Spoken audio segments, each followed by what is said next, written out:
So welcome back to our 2D platformer series. Today I'm going to show you a better way to organize your code and make your Unity inspector nice and clean. And that's structs. You should use them. And by the way, please subscribe if you haven't already. So usually you would just make a list of all of your public values like that. But there is a better way. So let's cut out all of these that belong to the same mechanic. And below here let's create a new struct. Like that. And don't forget to type in square brackets system.serializable. Now let's put all of these into this one. And if you want, you can make them a bit shorter now. There you go. And now let's make an instance of one of these. And now we can use our variables like that.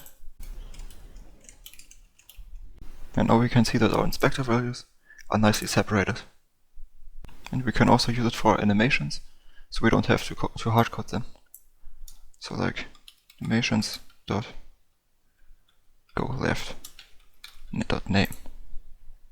And the best thing of all, we can just drag them right here.